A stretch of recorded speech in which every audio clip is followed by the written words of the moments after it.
Hello students, हम लोग DNA replication को डिटेल में देख चुके थे। उसमें क्या क्या रेप्लिकेटिंग एंजाइम्स था, क्या क्या मटेरियल्स उसमें चाहिए थे और रेप्लिकेशन का जो प्रोसेस है उसमें क्या क्या इन्वॉल्वमेंट था वो हम लोगों ने डिस्कस कर लिया था। उसके बाद हम लोगों ने ये भी देखा कि वहाँ पे कौन कौन सा enzymes DNA polymerase 1, DNA polymerase 3 उसका क्या फंक्शन होता है वो भी हम लोगों ने उसका डिटेल हम लोगों ने देख लिया था। आज हम लोग शुरू कर रहे हैं, बहुत ही इंपॉर्टेंट टॉपिक है। यहाँ से क्वेश्चन बहुत बार पूछा गया है और कई बार क्वेश्चन आगे आने की पॉसिबिलिटी भी यहाँ हो जाता है।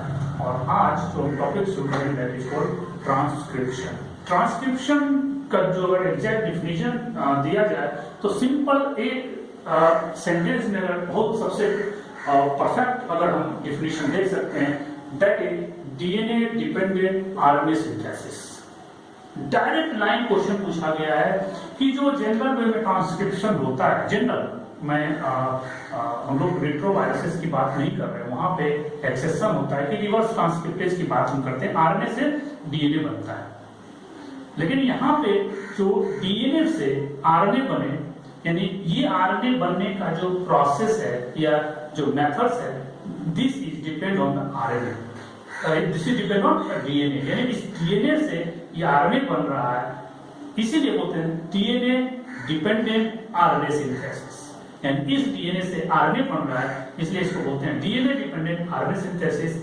लेकिन अगर हम रिवर्स ट्रांसक्रिप्टेज की बात करते हैं, जिसको टर्मिनेशंस भी बोलते हैं, या रिवर्स ट्रांसक्रिप्शंस की बात करते हैं, तो वहां पे होता है आरएनए डिपेंडेंट डीएनए सिंथेसिस। वहां आरएनए से डीएनए का सिंथेसिस होता है, इसलिए वहां क्या कहते हैं आरएनए डिपेंडेंट डीएनए सिंथेसिस। तो वहां पे वो एक्सेप्शनल केस है जब हम बात करेंगे तो। लेकिन जनरल ट्रांसक्रिप्शन जो होता है, वो जनरल ट्रांसक्रिप्शन का जो प्रोसेस है वो उसको बोलते हैं DNA dependent RNA synthesis is called transcription. अब ट्रांसक्रिप्शन की बात अगर करती है तो ट्रांसक्रिप्शन में बहुत सारे मटेरियल्स की रिक्वायरमेंट होती है। वो मटेरियल्स अगर हमें पता चल जाए तो हम ट्रांसक्रिप्शन को बेहतर तरीके से एनालिसिस कर सकते हैं। तो इसकी अगर बात करें कौन कौन सा मटेरियल रिक्वायर्ड होता है, तो सबसे जो पहला मटेरियल है वो है सिस्ट्रॉन। सिस्ट्रॉन उस यूनिट को बोलते हैं या उस स्पेस को बोलते हैं या उस जगह को बोलते हैं जितना का ट्रांसक्रिप्शन होना है। वो डीएनए का वह पार्ट या जीन का वह पार्ट जितना का ट्रांसलेशन होना है दैट इज कॉल्ड सिस्ट्रॉन। यानी हम कह सकते हैं ये हमारा एक डीएनए है, डीएनए से हमें यहां से यहां तक का क्या करना है, इसका हमें आरएनए बनाना है, यानी ट्रांसक्रिप्शन करना है। तो जहां से शुरू होता है ट्रांसक्रिप्शन उस साइट को बोलते हैं पी साइट, इसी को बोलते हैं प्रमोटर साइट। और जहां पे ये टर्मिनेट होता है उसको टी साइट बोलते हैं, इसी को बोलते हैं टर्मिनेटर साइट। यानी जहां से transcription start from the point from where the transcription is start, that is called promoter site, and the transcription from where they terminate, that is called the T site or terminator site, and the space between P site and T site is called system.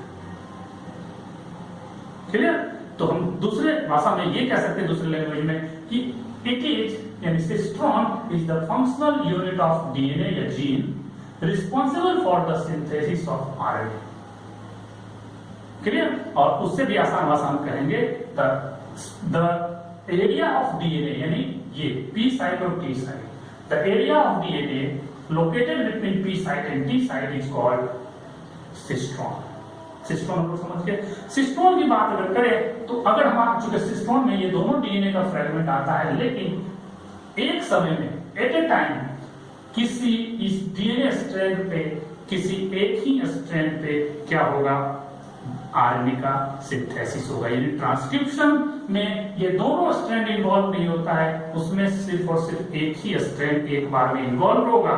और जो transcription में involve होगा DNA का template, उस strand को बोलते हैं sense strand या इसी को बोलते हैं मास्टर स्ट्रैंड। यानी the strand of DNA on which transcription occurs या RNA synthesis occurs, that is called sense strand या मास्टर स्ट्रैंड। और इस मास्टर स्ट्रैंड का डिडक्शन जो होगा वो 3 to 5 प्राइम होगा, यानी 3 साइड पे पी साइड होगा, यानी ये नीचे वाला जो 3 साइड है इस पे सिंथेसिस होगा।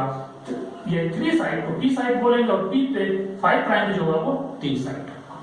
यानी जो सेंस स्ट्रैंड डीएनए का है जिस पे ट्रांसक्रिप्शन होना है वो 3 to 5 होना चाहिए, तभी उस पे जो ट्रांसक्रिप्शन होगा वो 5 to 3 होगा।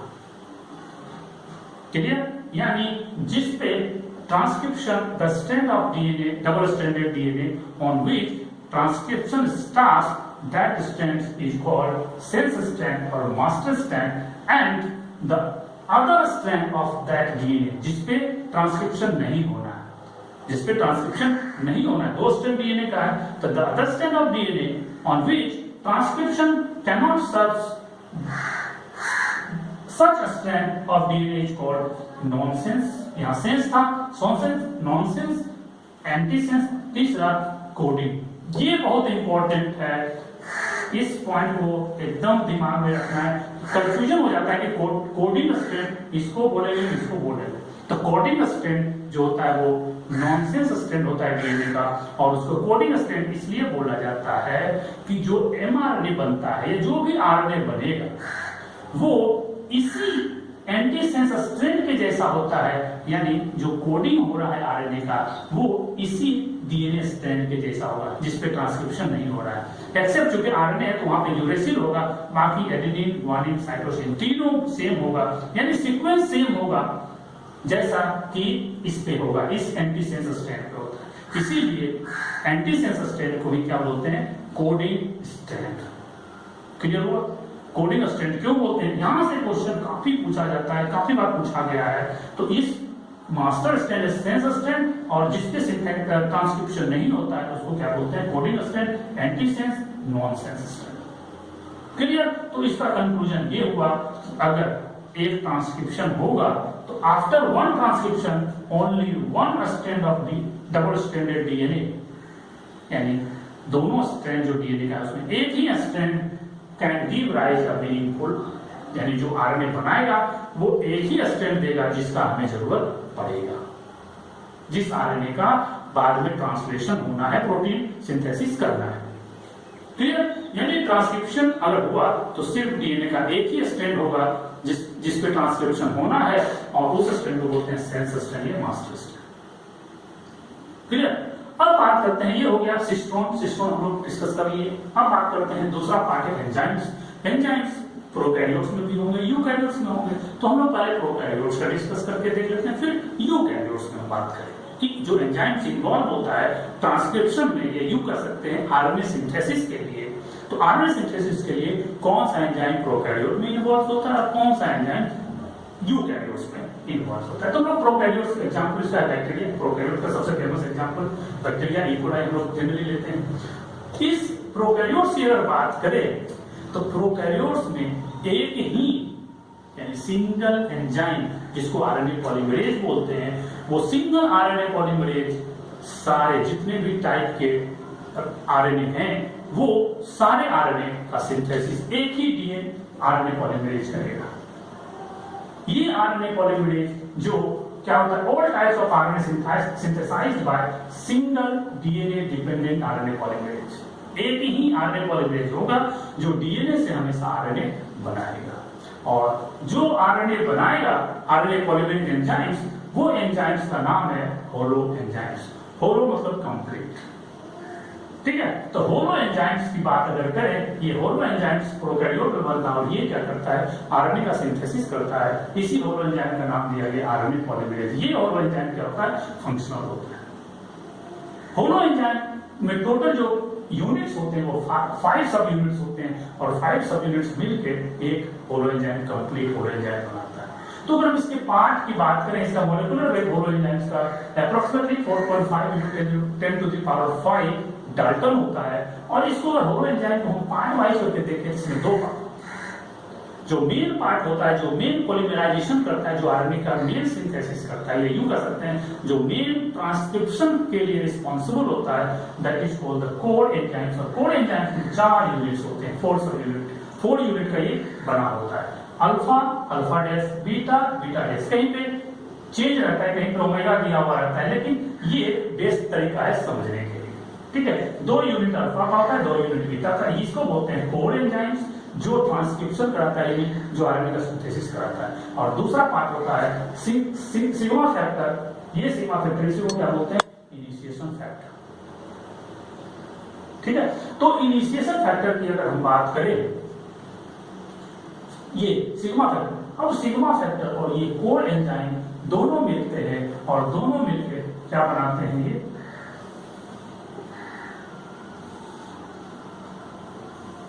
ये दोनों मिलकर क्या बनाते हैं? Holo enzyme. यही जो 5 सब यूनिट बना, ये 4 सब यूनिट प्लस 1 सब यूनिट, ये सिग्मा फैक्टर सिंगल होता है, ये दोनों मिलकर बनाते हैं होलो एंजाइम्स। और ये फंक्शनल होगा। अगर ये अकेला होगा तो भी नॉन फंक्शनल होगा। ये फंक्शन करेगा तो सही से नहीं करेगा। और ये चूंकि सिर्फ और सिर्फ इनिशिएशन में हेल्प करता है, बाकी इसका कोई काम नहीं होता। यानी अगर सिग्मा फैक्टर है तो एग्जैक्ट लोकेशन कहां से करना है और कहां तक करना है, ये पी साइट को आराम से पहचानता है। और पी साइट पे क्या होता है? ये आके इसको बोल देता है, किसको? कोड एंजाइम को, भाई यही स्पेस है, यहीं से आपको ट्रांसक्रिप्शन करना है। उसके बाद क्या होता है? ये सिग्मा फैक्टर वहां से हट जाता है। और सिग्मा फैक्टर जैसे ही हटता है, ये कोड एंजाइम क्या करता है? ट्रांसक्रिप्शन करना शुरू कर देता है। यानी आरएनए का सिंथेसिस किस पे? इस सेंस स्ट्रेन पे या मास्टर स्ट्रेन पे करना शुरू कर देता है। और वो इसी मास्टर स्ट्रेन या सेंस स्ट्रेन का कॉम्प्लीमेंट्री होगा।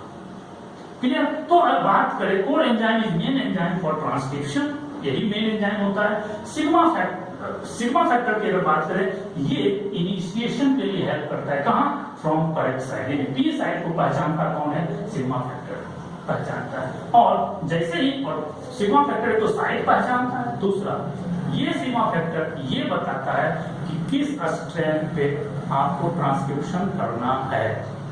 यानी जो सेंस स्ट्रैंड है उसको भी पहचानता है, साइड भी पहचानता है। कब? ट्रांसक्रिप्शन के टाइम। और अगर सिग्मा फैक्टर एब्सेंट है, नहीं होगा, तो ये कोर्स एंजाइम ट्रांसक्रिप्शन तो करेगा, लेकिन कहां से करेगा ये कोई पता नहीं।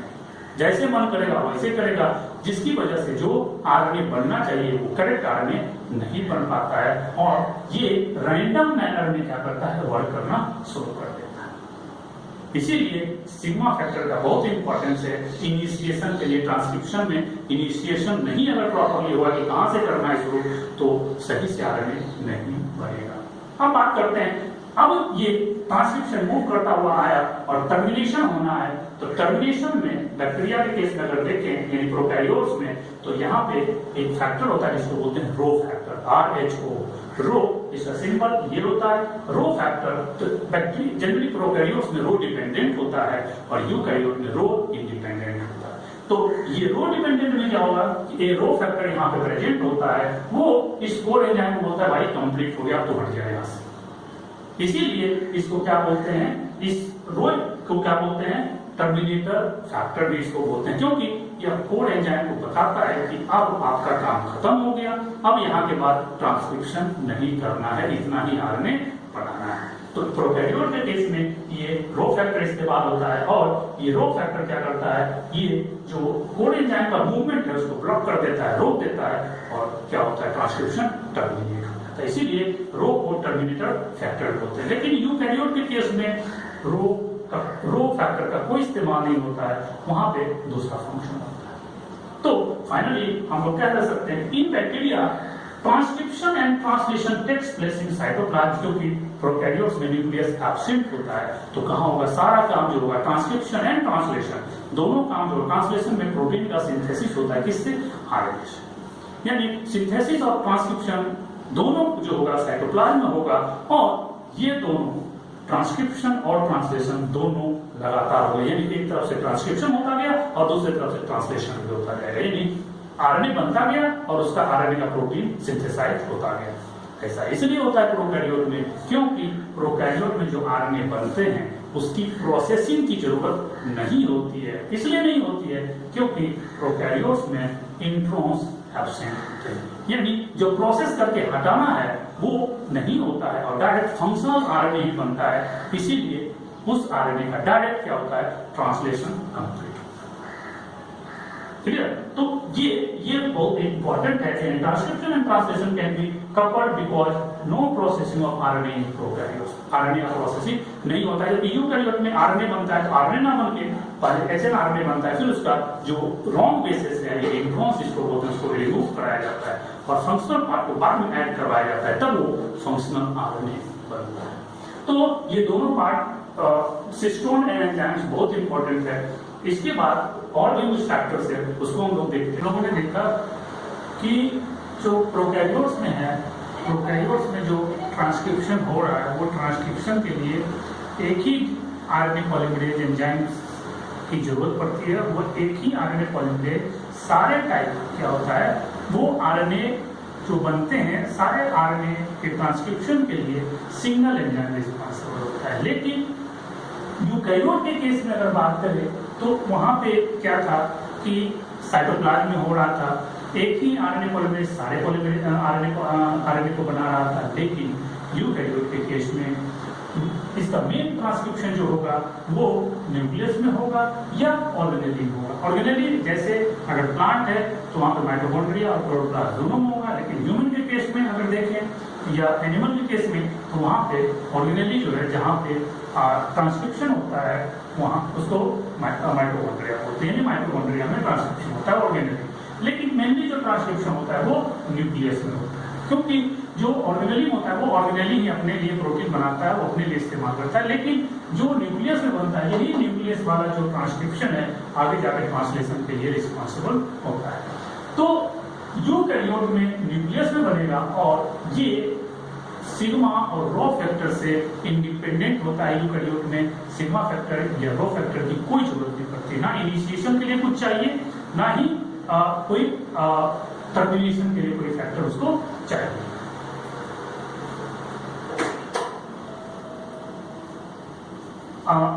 तीसरा बात है कि जो इसमें आरएनए पॉलीमरेज है यूकैरियोट के केस में, हर एक आरएनए के लिए अलग अलग आरएनए पॉलीमरेज होता है। इसका मतलब ये हुआ कि different type of RNA polymerase are responsible for the synthesis of different type of RNA, यानी कहने का मतलब पर्टिकुलर आरएनए के लिए पर्टिकुलर आरएनए पॉलीमरेज, दूसरे के लिए दूसरा आरएनए पॉलीमरेज, यानी हर एक आरएनए पॉलीमरेज जो है वो एक ही टाइप का नहीं बनाएगा, हर एक आरएनए के लिए अलग अलग आरएनए पॉलीमरेज चाहिए। जबकि ऐसा यूकैरियोट्स ऐसा प्रोकैरियोट्स में नहीं हो रहा था। तो हम कह सकते हैं कि यूकैरियोट में चूंकि अलग अलग आरएनए पॉलीमरेज अलग अलग आरएनए को बना रहा है, इसीलिए यहाँ पे clear cut division of labour है। डिवीजन ऑफ लेबर का मतलब ये होता है कि जो काम जिस वाले को क्या किया मैंने, एक बड़ा सा काम है हमारे पास, वो काम मैंने क्या किया, कोई साइंस के रफ कॉपी किसी और को मैंने दे दिया, आर्ट्स के कॉपी किसी और को लिखने के लिए दे दिया, और भी कोई अलग, हिंदी का अलग, इंग्लिश का अलग। तो इसमें क्या है, मैंने सबको जो अलग पर्टिकुलर जो हिंदी का था उसको हिंदी मैंने दे दिया, इंग्लिश था इंग्लिश मैंने दे दिया। तो इसी को जो मैंने डिवाइड कर दिया सारे के वर्क को, इसी को बोलते हैं डिवीजन ऑफ लेबर। और ऐसा होने के बाद किसी भी काम की एक्यूरेसी क्या होती है, वो बढ़ जाती है। क्लियर? तो यूकैरियोट के केस में clear cut division of labour होता है, और clear cut division of labour में इसलिए आरएनए पॉलीमरेज अलग अलग क्या करता है, आरएनए को बनाता है। अब बात हम करें कि जो टाइप ऑफ आरएनए पॉलीमरेज है यूकैरियोट के केस में, किस तरह का आरएनए पॉलीमरेज होगा और वह किस तरह के आरएनए को बनाएगा। तो यूकैरियोट के केस में 3 तरह के आरएनए पॉलीमरेज होते हैं। आरएनए पॉलीमरेज 1 जिसको टाइप ए भी बोलते हैं, क्लास ए RNA polymerase, RNA polymerase second को क्लास बी आरएनए पॉलीमरेज, या आरएनए पॉलीमरेज थर्ड को क्लास सी आरएनए पॉलीमरेज बोलते हैं। तो आरएनए पॉलीमरेज 1 ये बनाता है राइबोसोमल आरएनए को। राइबोसोमल आरएनए चूंकि राइबोसोम का मेन पार्ट होता है, इसीलिए इसको राइबोसोमल आरएनए बोला जाता है। क्योंकि पूरे बात हम करेंगे डिटेल में, राइबोसोमल आरएनए हमारे बॉडी में मैक्सिमम पाया जाता है, क्योंकि प्रोटीन की सिंथेसिस बहुत जरूरी होती है, और ये इंपॉर्टेंट कंपोनेंट होता है किसका, राइबोसोम्स का। और इसके बिना राइबोसोम नहीं बन सकता, और राइबोसोम के बिना प्रोटीन की सिंथेसिस नहीं हो पाएगी। तो अब प्रोटीन की सिंथेसिस नहीं होगी तो हम लोग सर्वाइव ही नहीं कर पाएंगे। तो ये राइबोसोमल आरएनए बनाता है, और राइबोसोमल आरएनए में जो पार्ट होते हैं 28S, 18S और 5.8S, आपने 11th में सेल बायोलॉजी में आपने पढ़ा होगा, वहां पे राइबोसोम के बारे में डिटेल है। ओके, दूसरा RNA polymerase second, RNA polymerase second जो बनाता है वो एचएनआरएनए को बनाता है। बाद में इसी एचएनआरएनए में क्या होता है, पोस्ट ट्रांसक्रिप्शनल चेंज, यानी जो बेकार के सीक्वेंस होते हैं उस सीक्वेंस को हटा दिया जाता है, उस सीक्वेंस को इंट्रॉन्स बोला जाता है, और इंट्रॉन्स को क्या करते हैं, रिमूव कर देते हैं। उसी को जो बेकार का सीक्वेंस है पार्ट से डीएनए का, उसको हटा के फंक्शनल पार्ट में, या बेकार का जो आरएनए है उसको हटा के फंक्शनल पार्ट को सिर्फ रहने दिया जाता है, उस प्रोसेस को बोला जाता है पोस्ट ट्रांसक्रिप्शनल चेंज। और तब ये एचएनआरएनए बनता है, किसमें, एमआरएनए। हम लोग एमआरएनए जब देखेंगे तो डिटेल में, तो वहां और भी इसके बारे में डिस्कस करेंगे। और तीसरा जो आरएनए पॉलीमरेज थर्ड है, ये ट्रांसफर आरएनए को बनाता है, ये कुछ स्मॉल न्यूक्लियर आरएनए को भी बनाता है, और कुछ 5SR आरएनए को भी बनाता है। यानी एसआर का मतलब हुआ ये स्मॉल और रेगुलेटरी, यानी ये ऐसा आरएनए है जो कोडिंग के लिए भी बनाएगा, कोडिंग प्रोटीन भी बनाता है, और कुछ रेगुलेटरी प्रोटीन को भी ये बनाता है। यानी ये डिवीजन ऑफ लेबर, ये इस टेबल से क्लियर कट हो जाता है कि अलग अलग आरएनए पॉलीमरेज अलग अलग आरएनए को बनाता है। यानी ट्रांसक्रिप्शन में अलग अलग आरएनए पॉलीमरेज इन्वॉल्व होते हैं, और जिसकी वजह से अलग अलग आरएनए बनता है। अब बात करें इसमें आयंस, ये तो यूकैरियोट्स में क्या क्या था, चलिए डिवीजन ऑफ लेबर ये हो गया। अब बात करें आयंस इन्वॉल्व इन ट्रांसक्रिप्शन, चाहे प्रोकैरियोट हो यूकैरियोट, वहां पे कौन कौन से आयन इन्वॉल्व होते हैं, रिस्पॉन्सिबल होते हैं। That is magnesium ions and manganese ions. ये क्लियर करके याद रखिएगा, बहुत इंपॉर्टेंट है। इसीलिए मैग्नीशियम आयन को हम लोग देखते हैं, राइबोसोम जो दो पार्ट होता है, लार्जर यूनिट और स्मॉलर यूनिट, वो दोनों तब बाइंड करता है जब मैग्नीशियम आयन का कॉन्सेंट्रेशन बढ़ जाता है। और जब मैग्नीशियम आयन का कॉन्सेंट्रेशन बहुत जरूरी है, किसके लिए, राइबोसोम की स्टेबिलिटी के लिए, तभी प्रोटीन की सिंथेसिस हो सकती है। तो आयंस, ये दोनों आयंस बहुत इंपॉर्टेंट है प्रोटीन के सिंथेसिस के लिए, ट्रांसलेशन के लिए। और यहाँ पे ट्रांसक्रिप्शन भी बहुत जरूरी है, क्योंकि ट्रांसक्रिप्शन में ये दोनों इन्वॉल्व होते हैं। फिर अब रॉ मटेरियल की बात है, क्या क्या चाहिए, तो हम लोग को पता है आरएनए है, तो आरएनए में क्या चाहिए, न्यूक्लियोसाइड ट्राइफॉस्फेट, यानी न्यूक्लियोटाइड हमें चाहिए। और न्यूक्लियोटाइड में सारा चीज सेम रहेगा, डीएनए के जैसा रहेगा। एक चीज बस, चूंकि आरएनए बन रहा है, ध्यान रखना है, रॉ मटेरियल आरएनए का बन रहा है, चूंकि ट्रांसक्रिप्शन में आरएनए बनता है, तो यहाँ पे क्या होगा, सिर्फ थायमिन नहीं होगा, यहाँ यूरेसिल होगा, बाकी सब डीएनए के जैसा होगा।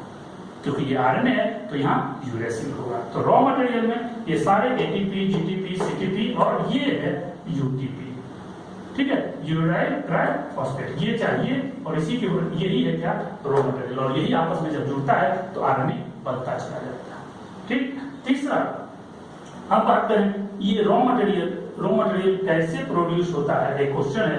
तो हम लोगों ने कहाँ पे डिटेल में डीएनए रेप्लिकेशन में हम लोग पढ़ चुके हैं, बाय एक्टिवेशन ऑफ न्यूक्लियोटाइड।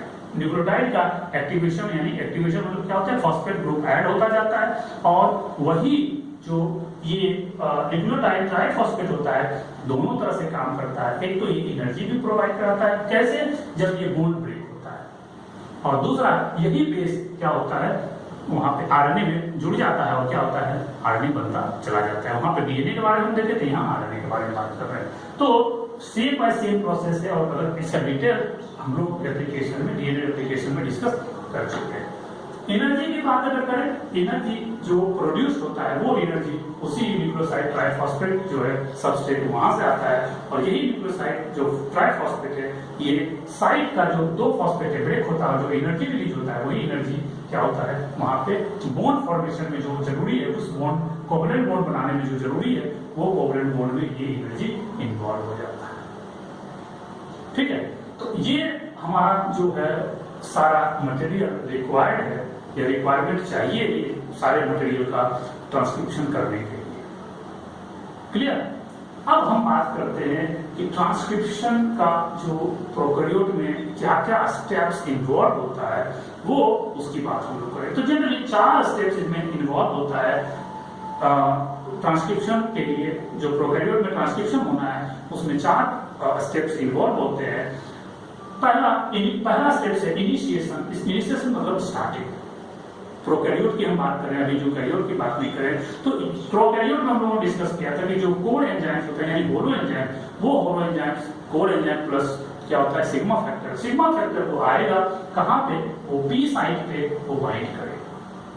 कौन रिकॉग्निशन के लिए रिस्पांसिबल होगा, सिग्मा फैक्टर। सिग्मा फैक्टर पहचानेगा कि पी साइट पे आपको बाइंड करना है, और जैसे ही ये बाइंड किया, ये जो सिग्मा फैक्टर है ये डिसोसिएट हो जाएगा, अलग हो जाएगा। अब ये कोर एंजाइम क्या करेगा, जो डबल स्ट्रैंडेड डीएनए है, ये डबल स्ट्रैंडेड डीएनए को क्या करेगा, लोकल छोटा सा उसको कट मारेगा। ये एंजाइम की वजह से क्या होता है, दोनों डीएनए जो जुड़ा हुआ है ये दोनों डीएनए अलग हो जाते हैं। और जैसे ही अलग हुआ तो यही जो सिग्मा फैक्टर था, ये सिग्मा फैक्टर इसको पहचानवाएगा कि भाई हमको 3 to 5 वाले टेम्पलेट यानी सेंस मास्टर स्ट्रैंड और टेम्पलेट स्ट्रैंड को ये पहचान करवा के यहाँ से ये निकल गया। यानी जैसे ही यहाँ आया और ये कोड एंजाइम को बोलेगा कि ये 3 to 5 वाला जो मास्टर स्ट्रैंड है या सेंस स्ट्रैंड है या टेम्पलेट स्ट्रैंड है, इसी पे हमको ट्रांसक्रिप्शन करना है, आरएनए बनाना है। ये रिकॉग्नाइज इसको कहते हैं, इसको कोड एंजाइम को। उसके बाद ये डिसोसिएट, और डिसोसिएट होने के बाद अब कोड एंजाइम क्या करेगा, खुद आगे बढ़ना शुरू करेगा और ये लोकल डीनेचुरेशन शुरू हो जाएगा, दोनों स्ट्रैंड अलग अलग होना शुरू हो जाएगा। और इसी पे क्या होगा, ये कोड एंजाइम यहाँ पे एक आरएनए का छोटा छोटा जो न्यूक्लियोटाइड्स है उसको ऐड करना शुरू कर देगा। तो इसमें एक्चुअली इनिशिएशन में क्या क्या होता है, binding of holo enzyme on P site of cistron. जो सिस्टोन है पी साइट, और पी साइट को सिस्टोन बोलते हैं, उसको यानी जिस पार्ट पे ट्रांसक्रिप्शन करना है। उसके बाद sigma factor help in the initiation and recognition of correct state of cistron during translation. कौन सा करेक्ट सिस्टोन है या कौन सा मास्टर स्ट्रैंड है, तो उसको ये पहचान करवाएगा। उसके बाद sigma factor dissociate and code enzyme present on P site, यानी कोड एंजाइम नहीं रह जाएगा और पी सिग्मा फैक्टर जो है वो पी साइट से डिसोसिएट कर जाएगा। अब इसके आगे क्या होगा, लोकल डीनेचुरेशन होगा। ये कोड एंजाइम खुद लोकली इसको अलग अलग करेगा, और ये 3 to 5 जो सेंस स्ट्रैंड है उस पे क्या करेगा, separation of sense strand and non sense strand. दोनों स्ट्रैंड अलग होंगे। सेंस स्ट्रैंड जिस पे ट्रांसक्रिप्शन होना है वो 3 to 5 होता है, और नॉन सेंस स्ट्रैंड 5 to 3 होता है। ठीक है, तो अब ये पहला स्टेप है इनिशिएशन। इनिशिएशन के बाद जो दूसरा स्टेप आता है उसे बोलते हैं क्या, इलोंगेशन। ठीक है, तो इलोंगेशन में क्या होगा, ये कोड एंजाइम्स आगे बढ़ता जाएगा और वो पॉलीमराइजेशन करता जाएगा और आरएनए का सिंथेसिस होता चला जाएगा।